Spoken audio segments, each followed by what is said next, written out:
Join me right now on Kumite TV is undefeated Bellator welterweight prospect Robson Gracie Jr. What's going on, man? Everything good, man. Nice to talk to you guys. Yeah, thank you so much. Let's go back to the beginning of your professional career. You know, you had a couple canceled fights, then you finally got to step into the Bellator cage at the end of 2018. What were your feelings? Take us through those moments in the beginning.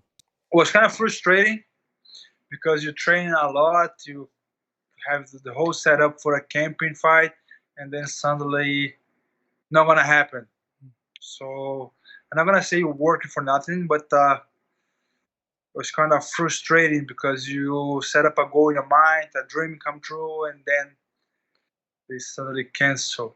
But after a couple of times, finally I have opportunity to step in the cage in Hawaii. It was amazing.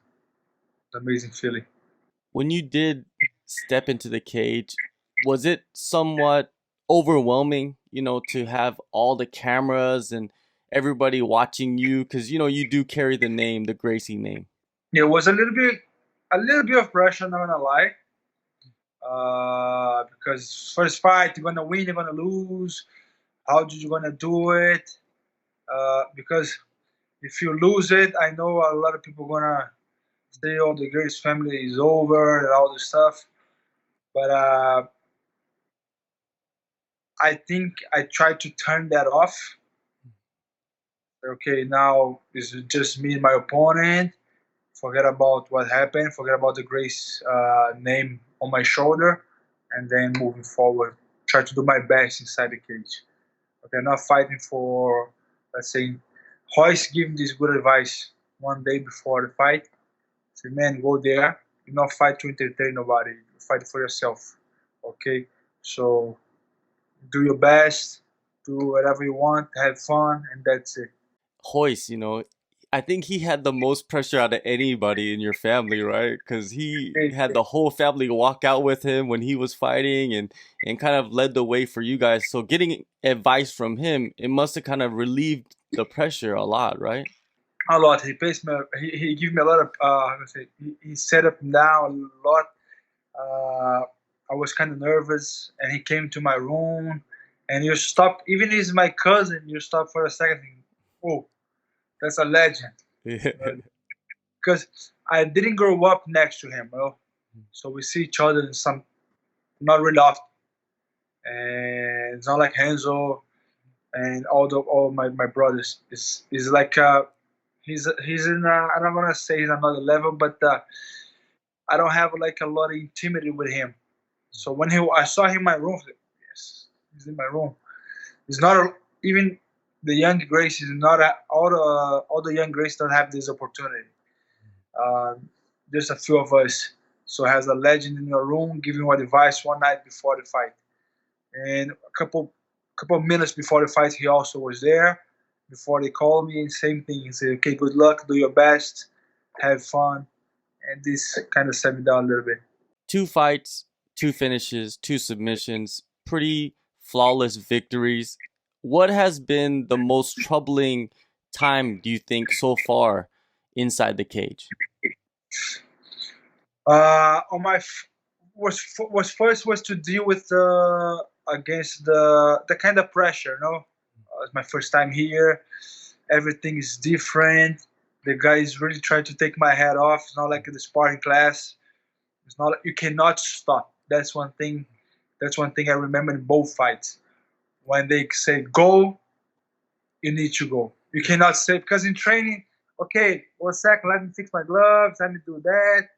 You hit me hard, I can sit down a little bit, but there's no, or you go, or you're just gonna stop. You're just gonna stop when the round is over or when the match is over. So you need to fight the whole time. You need to keep giving your best the whole time. So that's what I feel it. You desired to fight in Italy after your last fight. What happened to those plans? The they thought it was too soon because the thing was I was excited about the fight. I didn't got hurt, so let's go to the next one right away. Same thing now. I hope everything goes well in Israel. And I was thinking about to ask them about Japan, but I know it's not gonna happen. I know they need a time, even to my body, to recover and all this stuff. Uh, but and was really excited. And the guy said, no, go down. We're gonna put you to fight in England. Was I think was March, but didn't happen. And then they put me in June in New York. So it was, I think, it was a good time. I was really excited. I was really like, I want to do it. I want to do it again. Because it's an amazing feeling, even after the victory. So the guy said, "Oh no, wait a second. Let's settle down a little bit. Then we're gonna put you in. Good thing for you." Who is the person that guides you, that helps you figure out when you're gonna fight, how you train? Is there one particular person that does that for you? No. I had Ali. Ali is my manager. Mm-hmm. So sometimes, of course, he asks me, "Oh, I'm gonna put you to fight." Sometimes I ask him, "Put me on this card. Put me on the card." And we figure it out together. Those stuff. All right, last June was your last fight. Have you been in New York training the whole time, or did you go back to Brazil? What have you been doing? I went to Brazil for. I supposed to have a fight in Connecticut, but didn't happen because I went to Brazil because my father got sick. Nothing bad, but he got sick. Then I need to be there. I went there for help with the family and stuff. And when I tried to not let them know about it, but the Bellator guys end up realized I was there for my father. I said, no, don't worry, take care of your dad. We're gonna put you another card. I tried to say, no, he's fine. I'm training, but they said, no, take care of your dad. When he get back, you're going to. So I did half of my training. I trained a little bit in Brazil, but the rest of the time was here in New York. Well, that's incredible that the Bellator told you to not fight. Usually the promotion would be like they don't really care. It's like your decision. Do you want to fight or not? But they're kind of looking out for you, which is very rare in many cases. Exactly. That's why I really like them. Bellator crew is amazing. They really take care, not just for just me. I see how they take care of all the fighters because I have different managers. I know a couple guys, and everybody talk good about them. So I'm really happy to represent Bellator. All right. Well, now you're returning Bellator 234 Tel Aviv. You're facing Ameer Basheer. What is your approach, when you prepare for an opponent? Okay. First, I try to study how I'm gonna. My game plan is always gonna be the same. Try to take down, try to get the clinch, take down, and then the submission. But I try to on this one. I couldn't know a lot about him. He just had one fight. I couldn't see many things, and I try to train like random guys and do my game plan. Everybody different body types, different styles. The gym, that's a good thing about Renzo. It has a lot of different styles. So I try to do the same game plan with all of them. Try to dig down, control, and submission. And I'm happy with the training camp. You saw Kron, in his last fight. He kind of has the similar style. He'll go in there, clinch, take down, submit. It's just like it works beautifully. But in the last fight, he kind of changed it up a little bit, and stood and strike. With Swanson. What did you think of that fight? I think it was a good fight, but he fought really well on his stand-up game. He showed where he can hit and he can get hit. That's the hardest part about the fighter. I know a lot of good fighters. They can punch really hard. They can throw a lot of stuff, but when they got hit back, they simply not get knocked out. But Kron showed he has a tough chin, and of course I was cheering for the he could able to be able to get the takedown. Uh, but it's different. How can I say? It's hard to tell what people need to do. Sometimes during the fight, you don't find the opportunity to get a shoot, to get a. I saw that a little for a few moments. I saw that in my last fight. I was trying to get the distance, and you get so excited about that, and if it doesn't happen, you get kind of frustrated. That's not a good thing to have a frustration inside the cage, and you need to learn how to control that. So sometimes I don't know how it happened with Chrome. Maybe he didn't see the opportunity for the shooting, and maybe get frustrated and end up doing the game plan of Swanson.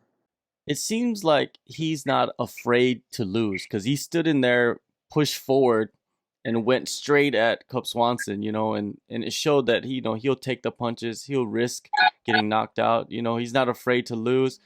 Is that kind of like the attitude you have? You don't care about losing. Like you'll go in there and you'll try to do your best to finish the fight. On the first fight, that's my first step was a little bit afraid of the how if I lose it, okay, how people gonna. But after that, I'm kind of fine. I'm not afraid to lose. Is I learned that a lot with Renzo. Renzo fought amazing guys. Dan Henderson, Matt Hughes, Pat Miletich, Frank Shamrock. So he never was afraid about losing. So the worst, he said sometimes, the worst scenario gonna happen, they're gonna knock you out. A nice and gentle guy gonna come in, help you to stand up again. So I'm not really afraid to lose. If something happened, that's the game. Uh, you see a lot of fights, the guy's doing really well, then somebody come a hand. Does not mean he's bad or he's good. It's happens. That's the hardest part about the sport, and I'm not afraid of that. The same way I can be, the guy can beat me the whole fight. In the end, I can get a submission. The same way my opponent can get the victory. So happens. In training, are you still the old school mentality of training, or do you use the science? Nowadays a lot of the pro athletes are using recovery methods and strength and conditioning coaches. Are you doing all of that too? I'm doing strength and conditioning, especially with my diet. Uh, so yes, old school style. The guys just go there, have fight at the academy, end up knocking out each other, and who's to see who's the tougher. No, I'm more. How can I say? I'm more resting. If my body asking for that, if I need for one day to just learn how to strike, all this stuff. So I use more the science, but still some days old style. Yeah, you need it. You have to have it, right? Especially, yeah, because the old school that's what says you are a fighter. Especially when the hands was in the on the gym, Yeah. there's no way you can run out of there. Yeah. You have this fight coming up soon. You said most likely you probably won't fight for the rest of the year. 2020. What do you see happening in 2020? Do you see yourself fighting 3, 4 times? Is that kind of like the plan? You of course you want to get a title, but it seems like you want to take your time at the same time. Yes, I want to do important because what happened before with the fight cancellations, all the stuff, I learned how to hold myself a little bit. And important is, of course, I want to do 4 fights next year, thinking about the title, but I need to do step by step. I cannot think about the title because I have a couple fights to do before that. So I'm gonna plan my next fight, training harder. Anyway, keep training hard, and do fight by fight, but I hope at least 3, 4 fights a year. You're fighting at welterweight right now, and Yeah, I seen a picture of you standing next to Demon, and Demon is also a welterweight, and you're much bigger. I've noticed, or I'm taller taller at than least. yeah, Yeah, but doesn't look like. But I'm taller, but how can I say? I'm light. I can't explain. Now we put each other next. Looks like I'm bigger than him, but if you check the weight, he's he's heavy. he's thicker. Yeah, but So you never think about, okay, maybe I could put on some size and go up to 185, and maybe, since Neiman is in the welterweight division and you got the champ, Rafael Lovato Jr. out there at middleweight, I would think that that would be a fight that would be pretty awesome, you and him. no, he's my friend. I'm his fan.